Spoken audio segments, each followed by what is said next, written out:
Okay. জয় হিন্দ dear students, welcome to my channel. আজকে আমরা ক্লাস 9-এর গণিত প্রকাশ বইয়ের চ্যাপ্টার নাম্বার 6 জিওমেট্রির সামান্তরিকের ধর্ম এই চ্যাপ্টারটা শুরু করছি। দেখো, আজকের ক্লাসে আমরা এই সামান্তরিকের ধর্ম সংক্রান্ত উপপাদ্য নাম্বার 14 থেকে 19 পর্যন্ত সবগুলো কভার করার চেষ্টা করব। ঠিক আছে, উপপাদ্যটা মেইনলি মুখস্থ করার চেষ্টা করলে কিন্তু হবে না, এটা বুঝতে হবে। বুঝে বুঝে যদি করো তাহলে একদম ইজি। আর সেই ধর্মগুলোকে ফার্স্ট তোমাদের যেটা উপপাদ্যের হেডিং, সেই হেডিংটা এক জায়গায় লিখতে পারো, যা যা বলেছে সেটাই হচ্ছে ধর্ম হেডিংটা। ঠিক আছে, সেই ধর্মগুলো কি করে আসছে সেই প্রুফটা হচ্ছে আমাদের করতে হবে। ওকে, ফার্স্ট সামান্তরিক কাকে বলে তোমরা নিশ্চয়ই জানো, সেটা চতুর্ভুজের শ্রেণী বিভাগ ক্লাসে তোমরা করতে পারো বা 7-8-এ তোমরা করেছো, যেখানে সামান্তরিক একটা 4টে বাহু থাকবে যার বিপরীত বাহুগুলো হবে সমান্তরাল। এটা হচ্ছে সামান্তরিকের একমাত্র প্রপার্টিস। কি আছে? চতুর্ভুজ যে কোনো আকারের চতুর্ভুজ হতে পারে 4টে বাহু থাকলেই। এবার যে চতুর্ভুজের বিপরীত বাহুগুলো সমান্তরাল তাকেই বলা হয় সামান্তরিক। ওকে, এই ডিভিশন আগে ক্লাসিফিকেশনে তোমরা করে থাকবে। এক জোড়া বিপরীত বাহু সমান্তরাল হলে তাকে বলে ট্রাপিজিয়াম, দুজোড়া বিপরীত বাহু সমান্তরাল হলে সেটাই হয়ে যাবে সামান্তরিক। ওকে, এই ডিটেলসে আমি আর গেলাম না বা ক্লাসিফিকেশন আর গেলাম না, আমি ফার্স্ট উপপাদ্য শুরু করছি। দেখো, সামান্তরিকের যে প্রপার্টিজ, একমাত্র আমাদের যে কন্ডিশন সেটা হচ্ছে সামান্তরিক বিপরীত বাহুগুলো সমান্তরাল হবে, এটা তোমাদের দেওয়া আছে। এবার ফার্স্ট 14 নম্বর যে উপপাদ্য, সেটায় হেডিং কি আছে সেটা দেখার চেষ্টা করো বা সেটা বোঝার চেষ্টা করো। দেখো, বলেছে কোন সামান্তরিকের প্রতিটি কর্ণ সামান্তরিকের দুটি সর্বসম ত্রিভুজে বিভক্ত করে। 2 নম্বরে আছে বিপরীত বাহুগুলোর দৈর্ঘ্য সমান, বিপরীত কোণগুলোর মানে সমান। ঠিক আছে, তাহলে আমাকে 14 নম্বর উপপাদ্যে কি প্রমাণ করতে বলেছে? সামান্তরিকের কর্ণ সামান্তরিককে দুটো সর্বসম ত্রিভুজে বিভক্ত করে। দেখো, তাহলে একটা সামান্তরিক আগে আঁকি। বিপরীত বাহুগুলো সমান্তরাল আঁকলেই সামান্তরিক হয়ে যায়। তাহলে সামান্তরিকের কর্ণ, একটা কর্ণ আঁকলাম, এটাও আঁকতে পারো, এদিকেও আঁকতে পারো। সামান্তরিককে দুটো সর্বসম ত্রিভুজে বিভক্ত করবে, এটা প্রমাণ করতে হবে। সর্বসম যদি হয় এই ত্রিভুজ দুটো, তাহলে বাহুগুলো সমান হয়ে যাবে, বিপরীত কোণগুলো সমান হয়ে যাবে, যেটা পরবর্তীতে আছে বাহুগুলোর দৈর্ঘ্য সমান এবং বিপরীত কোণগুলোর মান সমান। ঠিক আছে, দেখো এখানে বইয়ের ভাষায় তোমরা যেটা হেডিং এ যা লেখা থাকবে সেটা প্রদত্ত। ওকে, তাহলে প্রদত্ত কি আছে? প্রদত্ত ধরো এ বি সি ডি একটা সামান্তরিক আছে যার বিডি কর্ণ, বিডি কর্ণ সামান্তরিককে দুটো ত্রিভুজে বিভক্ত করেছে, এ বিডি এবং বিসিডি। এবার আমাকে এই দুটো ত্রিভুজ সর্বসম সেটা প্রমাণ করতে হবে। আমরা কি জানি? সামান্তরিকের ধর্ম থেকে বিপরীত বাহুগুলো সমান্তরাল। তাহলে বিপরীত বাহুগুলো সমান্তরাল মানে এডি সমান্তরাল বিসি, এটা দেওয়া আছে। আর দেওয়া আছে কি? এবি সমান্তরাল ডিসি। এবার এই কন্ডিশনের সাথে যদি আমি বিডি ভেদক ধরি, তাহলে আমরা একান্তর কোণের কনসেপ্ট জানি। দুটো সমান্তরাল সরলরেখা একটা ভেদক থাকলে এই জেড টাইপের যে অ্যাঙ্গেল সেগুলো সমান হয়, তাহলে এখান থেকে লিখতে পারি এটার সাথে এটা সমান। ওকে, একইভাবে এই কন্ডিশন থেকে এর সাথে যদি আবার বিডি ভেদক ধরি, সেক্ষেত্রে দেখো কি পাবো? এবি সমান্তরাল ডিসি, এটা ভেদক, তাহলে নিশ্চয়ই এই কোণটা আর এই কোণটা সমান। ক্লিয়ার? এবং এই বাহুটা দুটো ত্রিভুজেই আছে, অর্থাৎ এটা সাধারণ বাহু। তাহলে এই ত্রিভুজ এবং এই ত্রিভুজ দুটো সর্বসম প্রমাণ হয়ে গেল। ক্লিয়ার? সর্বসম যদি প্রমাণ হয়ে যায় তাহলে ত্রিভুজের বিপরীত বাহুগুলো কি হবে? এগুলো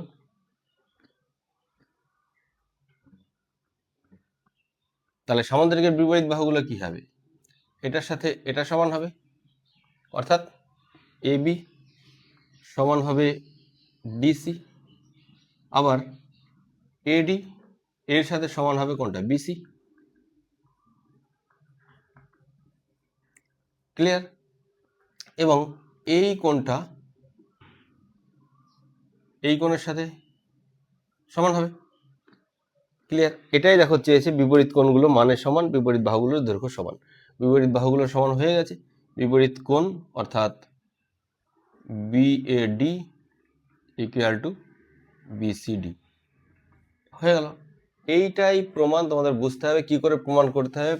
একটা যা যা দেওয়া আছে তাই তাই আগে লিখবে। প্রদত্ত এবিসিডি একটা সামান্তরিক হবে এবং একটা বিডি কর্ণ দেওয়া থাকবে, কারণ কি বলেছে কর্ণ সামান্তরিক দুটো সর্বসম ত্রিভুজে বিভক্ত করে, তাহলে দুটো সর্বসম ত্রিভুজ তৈরি হবে। ত্রিভুজ দুটোকে সর্বসম প্রমাণ করতে হবে। কোথা থেকে করতে হবে? একমাত্র কন্ডিশন তোমাকে যেটা বলা আছে সেটা হচ্ছে সামান্তরিকের সংজ্ঞা, মানে কি বিপরীত বাহুগুলো সমান্তরাল হলে সেটা সামান্তরিক হয়। তাহলে এই বাহুর সাথে এই বাহু যখন সমান্তরাল, একটা ট্রান্সভার্সাল থাকবে বা ভেদক থাকবে, তখন তার একান্তর কোণগুলো সমান হয়। এক্ষেত্রেও তাই, বিপরীত বাহুগুলো সমান্তরাল এবং একটা ট্রান্সভার্সাল, তাহলে একান্তর কোণগুলো সমান হবে। তাহলে ত্রিভুজ দুটো একান্তর কোণ সমান এবং একটা সাধারণ বাহু, অর্থাৎ ত্রিভুজটা সর্বসম। তাহলে সর্বসম হয়ে গেলে বিপরীত বাহুগুলো কি হবে? সামান্তরিকের বা ত্রিভুজের যে রেসপেক্টিভ বাহুগুলো সেগুলো পরস্পর সমান এবং কোণগুলো সমান। একইভাবে আবার প্রমাণ করা যায়, যদি আমরা অন্য কর্ণটা টানতাম, অর্থাৎ এসি কর্ণ টানতাম, তাহলে দেখো একইভাবে প্রমাণ করা যেত। এসি কর্ণ যদি টানতাম তাহলে এই অ্যাঙ্গেলটা আর এই অ্যাঙ্গেলটা সমান প্রমাণ হয়ে যেত। ঠিক আছে, এইভাবে কিন্তু আমরা ত্রিভুজ দুটোকে সর্বসম প্রমাণ করতে পারি। ওকে, এই হয়ে গেল 14 নম্বর উপপাদ্যের প্রমাণ। এরপরে আসবো আমরা 15 নম্বর উপপাদ্য। ওকে, 15 নম্বর উপপাদ্যে কি বলেছে, হেডিংটা হচ্ছে মেন। দেখো বলেছে সামান্তরিকের কর্ণদ্বয় পরস্পরকে সমদ্বিখণ্ডিত করে। ওকে, সামান্তরিকের কর্ণদ্বয় পরস্পরকে সমদ্বিখণ্ডিত করে, তার মানে সামান্তরিক কাকে করে তোমরা জানো, একমাত্র ডেফিনেশন বা তারপরে যে কনক্লুশন আমরা আসছি সেই কনক্লুশন থেকেও আমরা করতে পারি। ঠিক আছে, চলো একটা সামান্তরিক এঁকে নিই। সামান্তরিকের কর্ণদ্বয় পরস্পরকে সমদ্বিখণ্ডিত করে, তাহলে আমাকে সামান্তরিকও দেওয়া আছে, কর্ণও দেওয়া আছে। যদি না দেওয়া থাকে তাহলে নিশ্চয়ই তারা ছেদ করতে পারবে না। কর্ণদ্বয় পরস্পরকে ছেদ করেছে প্রমাণ করতে হবে, মানেই তোমাকে বুঝতে হবে এখানে তোমাকে এবিসিডি সামান্তরিকটাও দেওয়া আছে এবং দুটো কর্ণও দেওয়া আছে। তুমি নাম যা খুশি দিতে পারো, তারা পরস্পরকে একটা বিন্দুতে ছেদ করবে। এবার আমাকে প্রমাণ কি করতে হবে? দেখো, প্রমাণ করতে হবে কর্ণদ্বয় পরস্পরকে সমদ্বিখণ্ডিত করে, অর্থাৎ এইটা এবং এইটা আর এটা এবং এটা ইকুয়াল, অর্থাৎ এও ইজিকাস টু ওসি, বিও ইজিকাস টু ওডি। এই দুটো আমাকে প্রমাণ করতে হবে। এবার যে কোনো, দেখো চারটে ত্রিভুজ আছে এখানে, যে কোনো দুটো ত্রিভুজ তুমি নিয়ে নাও, ধরো এটা এবং এটা। ওকে, আমরা এই ত্রিভুজ দুটোর কি কি প্রপার্টিস জানি আমরা, সেটা থেকে আমরা ত্রিভুজ দুটোকে সর্বসম করার চেষ্টা করব। দেখো ফার্স্ট প্রপার্টিস, এখান থেকে আমরা দেখতে পাচ্ছি এই কোণটা এই কোণটার সমান। কেন সমান? কারণ এটা বিপরীত কোণ, বিপরীত কোণ সবসময় সমান হয়। বিপরীত কোণগুলো পরস্পর সমান হয়। আবার এই বাহু এবং এই বাহু পরস্পর সমান কেন? সামান্তরিকের বিপরীত বাহু আমরা একটু আগে প্রমাণ করেছি যে সমান হয়। ওকে, আবার এই ত্রিভুজের ক্ষেত্রে, এ ও বি ত্রিভুজের ক্ষেত্রে এই কোণটা আর ও সি ডি ত্রিভুজের ক্ষেত্রে এই কোণটা দেখো সমান, একান্তর কোণ। কেন? এ বি এবং ডিসি সমান্তরাল আর এসি ভেদক, তাহলে এই কোণ দুটো কি একান্তর কোণ। তিনটে কন্ডিশন আমরা পেয়ে গেলাম। তাহলে তিনটে কন্ডিশন যখনই পেয়ে গেলাম, তাহলে এই ত্রিভুজটা এবং এই ত্রিভুজটা সর্বসম। তাহলে ত্রিভুজ যদি সর্বসম হয়, রেসপেক্টিভ বাহুগুলো সর্বসম হবে বা সমান হবে। তার মানে এই বাহুর সাথে এই বাহু সমান হবে, অর্থাৎ এও সমান ওসি হবে, ওডি ওবি সমান ওডি হবে। ঠিক আছে, প্রমাণ হয়ে গেল। এই ছোট ছোট প্রমাণগুলো তোমাদের কিন্তু বুঝে বুঝে করতে হবে। এটার সাথে এটা সমান হবে এবং এটার সাথে এটা সমান হবে। ক্লিয়ার?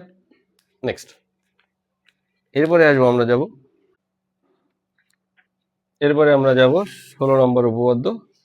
16 নম্বর উপপাদ্য বলেছে কোনো চতুর্ভুজের বিপরীত বাহুগুলোর দৈর্ঘ্য সমান হলে চতুর্ভুজটি একটা সামান্তরিক হবে।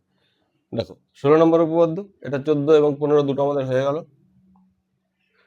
এবার আসবে 16 নম্বর উপপাদ্য। বলেছে কোনো চতুর্ভুজের বিপরীত বাহুগুলোর দৈর্ঘ্য সমান হলে চতুর্ভুজটি একটা সামান্তরিক হবে। অর্থাৎ তাহলে আমরা একটা চতুর্ভুজ আঁকি যার বিপরীত বাহুগুলো পরস্পর সমান। ধরো এ বি সিডি একটা চতুর্ভুজ যার বিপরীত বাহু এ বি সমান সিডি, এডি সমান বিসি, এটা দেওয়া আছে। আমাকে প্রমাণ করতে হবে এটা একটা সামান্তরিক। ঠিক আছে, কোনো চতুর্ভুজের বিপরীত বাহুগুলোর দৈর্ঘ্য সমান হলে চতুর্ভুজটি একটা সামান্তরিক হবে। ওকে, নেক্সট দেখো, এটা প্রমাণ করতে গেলে আমাকে একটা কর্ণ টানতে হবে বা অঙ্কন করতে হবে, কারণ আগে আমরা দেখেছি যে বেশিরভাগ এই সামান্তরিক সংক্রান্ত উপপাদ্য প্রমাণ করতে গেলে আমাকে দুটো ত্রিভুজকে সর্বসম প্রমাণ করতে হয়। তাহলে আমরা যদি ত্রিভুজ না বানাই তাহলে সর্বসম কি করে প্রমাণ করব? তার মানে একটা ত্রিভুজ বানাতে গেলে ধরো এসি কর্ণ আমরা টেনে দিলাম, তাহলে দুটো ত্রিভুজ তৈরি হয়ে গেছে, এবিসি এবং এসিডি। ওকে, এই ত্রিভুজ দুটোর মধ্যে আমরা কি কি পাচ্ছি দেখো, এই বাহুর সাথে এই বাহু সমান, আবার এই বাহুর সাথে এই বাহু সমান, আর এটা সাধারণ বাহু। তাহলে ত্রিভুজ দুটো কি হবে? সর্বসম হবে। ত্রিভুজ দুটো সর্বসম হলে আবার এদিকের এই কোণটা এবং এই কোণটা সমান হবে। আবার এরা কেন সমান হবে? সমান হবে কারণ এবি এবং সিডি এই দুটো আছে এবং এদের ট্রান্সভার্সাল কি আছে? এসি। ঠিক আছে, তার মানে এসি ট্রান্সভার্সাল হলে আবার এই কোণ দুটো যদি সমান হয় তাহলে নিশ্চয়ই এবি সমান্তরাল হবে সিডি। ক্লিয়ার? একইভাবে আমরা কিন্তু এটার ক্ষেত্রেও দেখাতে পারি, এটা সমান এটা ত্রিভুজ দুটোর ক্ষেত্রে এসি ট্রান্সভার্সাল, তাহলে নিশ্চয়ই এডি সমান্তরাল বিসি। অর্থাৎ এই যে ডায়াগ্রাম এর বিপরীত বাহুগুলো সমান্তরাল, আর আমরা সামান্তরিকের সংজ্ঞা থেকে জানি কোনো চতুর্ভুজের বিপরীত বাহুগুলো সমান্তরাল হলে সেটা সামান্তরিক হয়। ওকে, তার মানে এবিসিডি একটা সামান্তরিক। ক্লিয়ার? 16 নম্বর উপপাদ্য কিন্তু কমপ্লিট।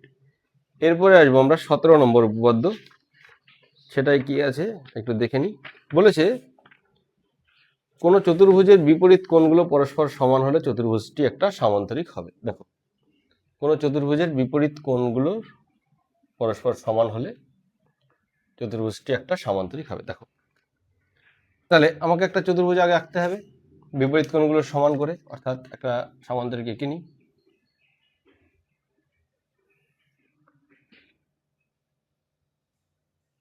বিপরীত কোণগুলো সমান, এটার সাথে এটা সমান এবং এটার সাথে এটা সমান, এটা বলে দেওয়া আছে। অর্থাৎ যদি নাম দিই এ বি সি ডি, তাহলে এ কোণ ইজিকাস টু সি কোণ, বি কোণ ইজিকাস টু ডি কোণ, এটা আমাকে দেওয়া আছে। তাহলে প্রমাণ করতে হবে এটা একটা সামান্তরিক। দেখো, এটা আমার দেওয়া আছে, যদি সামান্তরিকের সবগুলো কোণ যোগ করি তাহলে কত দাঁড়াবে? এ কোণ প্লাস বি কোণ প্লাস সি কোণ প্লাস ডি কোণ ইজিকাস টু 360 ডিগ্রি। এটা জানা, চতুর্ভুজের চারটি কোণের সমষ্টি কত হয়? 4 সমকোণ। তাহলে এখান থেকে আবার আমরা কি দেখতে পাচ্ছি? এ কোণ ইজিকাস টু সি কোণ, তাহলে সি কোণের জায়গায় লিখতে পারি এ কোণ, ডি কোণের জায়গায় লিখতে পারি বি কোণ। অর্থাৎ এখানে যদি এ লিখি, এখানে যদি বি লিখি, তাহলে এ কটা হচ্ছে দুটো, বি কটা হচ্ছে দুটো, অর্থাৎ 2 ইন্টু এ কোণ প্লাস বি কোণ ইজিকাস টু 360। অর্থাৎ এ প্লাস বি কত হবে? 180। অর্থাৎ এই কোণ প্লাস এই কোণ সমান 180। এটা কখন হয়? দুটো সমান্তরাল সরলরেখার একটা ভেদক যদি থাকে তাহলে এই যে অ্যাঙ্গেলগুলো বা অন্তস্থ কোণগুলোর যোগফল 180 হয়। কখন হয়? যখন এই দুটো সমান্তরাল এবং এটা একটা ভেদক। তাহলে নিশ্চয়ই এখান থেকে দেখতে পাচ্ছি এবি একটা ভেদক এবং এই কোণগুলোর সমষ্টি যেহেতু 180, তার মানে নিশ্চয়ই এডি এবং বিসি সমান্তরাল। ওকে, তাহলে এবি এবং বিসি সমান্তরাল। আবার একইভাবে প্রমাণ করতে পারি আমরা, এখানে বি কোণের জায়গায় যদি বসাতাম ডি কোণ এবং সি কোণের জায়গায় এ কোণ, তাহলে এ কোণ আর ডি কোণ পেয়ে যেতাম আমরা। তখন আবার এই কোণ দুটো সমষ্টি পেতাম 180, তাহলে তখন এটার সাথে এটা আমরা সমান্তরাল পেতাম। অর্থাৎ বিপরীত বাহুগুলো কি হবে? সমান্তরাল। এখান থেকে পেতাম হচ্ছে এ বি সমান্তরাল সিডি। তাহলে বিপরীত বাহুগুলো সমান্তরাল হলে সেটা কি হয়? সামান্তরিক হয়। তার মানে এটা কিন্তু আমাদের প্রুফ হয়ে গেল। ওকে, বুঝতে পারলে? নেক্সট, এবার আমরা আসবো 18 নম্বর উপপাদ্য। 18 নম্বর উপপাদ্য, কোন চতুর্ভুজের একজোড়া বিপরীত বাহু সমান ও সমান্তরাল হলে চতুর্ভুজটি সামান্তরিক হবে। দেখো, কোনো চতুর্ভুজের এক জোড়া বিপরীত বাহু সমান ও সমান্তরাল হলে সেটা একটা সামান্তরিক হবে। তার মানে যে কোনো নাম দিলাম ABCD, এক জোড়া বিপরীত বাহু, ধরো এটা এবং নিচেরটা, অর্থাৎ AD সমান্তরাল BC, আবার AD সমান BC, এক জোড়া বিপরীত বাহু সমান ও সমান্তরাল, তাহলে প্রমাণ করতে হবে এটা একটা সামান্তরিক। ক্লিয়ার? এটার ক্ষেত্রে আমরা যে কোনো একটা কর্ণটা নিই, ধরো AC কর্ণ নিলাম, তাহলে এই দুটো ত্রিভুজ তৈরি হয়েছে। ত্রিভুজ দুটো সর্বসম প্রমাণ করতে হবে। দেখো, সর্বসম প্রমাণ করতে গেলে এটা আমার দেওয়াই আছে সমান, এটা সাধারণ বাহু। ওকে, আবার ABC ত্রিভুজের এই কোণ ADC ত্রিভুজের এই কোণ সমান। কেন? কারণ AD সমান্তরাল দেওয়া আছে BC, আবার AC ভেদক, তাহলে একান্তর কোণ এগুলো, একান্তর কোণগুলো সমান হয়, তাহলে ত্রিভুজ দুটো কি হবে? সর্বসম। ত্রিভুজ দুটো যদি সর্বসম হয় তাহলে আমরা বিপরীত বাহুগুলো কি সমান, এটার সাথে এটা সমান বলতে পারি। আবার যদি একান্তর কোণ দিয়ে করতে চাও তাহলে দেখো এইটার সাথে এটা সমান হবে একান্তর কোণ। একান্তর কোণ মানে AB সমান্তরাল CD, তাহলে বিপরীত বাহুগুলো সমান্তরাল হয়ে গেল আবার এখানে, কারণ এটা আগেই দেওয়া আছে সমান্তরাল এবং এটা আমরা প্রমাণ করে নিলাম সমান্তরাল, তাহলে ডায়াগ্রামটা ABCD কি হবে? একটা সামান্তরিক হবে। ক্লিয়ার? নেক্সট, এবার আমরা করব 19 নম্বর উপপাদ্য, যেটা আজকের লাস্ট উপপাদ্য। বলেছে একটি চতুর্ভুজের কর্ণ দুটো পরস্পরকে সমদ্বিখণ্ডিত করলে চতুর্ভুজটি সামান্তরিক হবে। দেখো, এটা জাস্ট উল্টো, আমরা এটা প্রমাণ করেছি কিন্তু উল্টোটা করেছি। তাহলে এখানে এর বিপরীত কি বলেছে? একটি চতুর্ভুজের দুটি কর্ণ পরস্পরকে সমদ্বিখণ্ডিত করলে, তো একটা চতুর্ভুজ আঁকি যার দুটো কর্ণ পরস্পরকে সমদ্বিখণ্ডিত করবে। চলো, এটা একটা কর্ণ এবং এটা একটা কর্ণ, তাহলে ABCD নাম দিলাম, ও বিন্দুতে ছেদ করেছে। এবার বলেছে দুটো কর্ণ পরস্পরকে সমদ্বিখণ্ডিত করে, তার মানে এটার সাথে এটা সমান এবং এটার সাথে এটা সমান। তাহলে আমার দেওয়া আছে AO সমান OC এবং BO সমান OD, এটা দেওয়া আছে। আমাকে প্রমাণ করতে হবে এটা ABCD একটা সামান্তরিক। ওকে, তাহলে দেখো, আমরা আগে যেভাবে প্রমাণ করেছি একই রকম ভাবে যে কোনো দুটো ত্রিভুজ তোমরা নিতে পারো এখান থেকে, চারটে ত্রিভুজ থেকে, বিপরীত ত্রিভুজগুলোর মধ্যে। তাহলে এটার সাথে যদি এটা আমরা নিই, সর্বসম প্রমাণ করতে হবে। তাহলে 1 নম্বর AO সমান OC, এটা লিখতেই পারি। 2 নম্বর BO সমান OD লিখতে পারি, দুটো জিনিস পেয়ে গেলাম। আবার এই কোণটা বিপরীত কোণ, তার মানে ত্রিভুজ দুটো কি সর্বসম। ত্রিভুজ দুটো সর্বসম হলে বিপরীত বাহুগুলো কি হবে? সমান হবে। 1 নম্বর গেল। আবার যদি সমান্তরাল দিয়ে করতে চাই তাহলেও দেখো, তাহলে আমরা এই ত্রিভুজের এই কোণ আর OCD ত্রিভুজের এই কোণ কি হবে? সমান হবে, কারণ আবার এরা একান্তর কোণ। একান্তর কোণগুলো সমান হয় কারণ AC এর অপোজিট সাইডে আছে একান্তর কোণ, তখনই সমান হয় যখন AB সমান্তরাল CD। ওকে, ক্লিয়ার? বুঝতে পারলে? এখন দেখো, এটার সাথে এটা সমান্তরাল, আবার আমরা প্রমাণ করে নিয়েছি AB সমান CD। একটু আগেই আমরা দেখেছি কোনো চতুর্ভুজের এক জোড়া বিপরীত বাহু সমান ও সমান্তরাল হলে চতুর্ভুজটা সামান্তরিক হয়। ওকে, ক্লিয়ার? আমাদের আজকে এই 19 নম্বর উপপাদ্য পর্যন্ত, অর্থাৎ সামান্তরিকের ধর্ম সংক্রান্ত উপপাদ্যগুলো কমপ্লিট হলো। এখন এই রিলেটেড যে প্রয়োগ সেগুলো আমরা নেক্সট ক্লাসে করব। আজকের মতো এখানে শেষ করছি। বাই।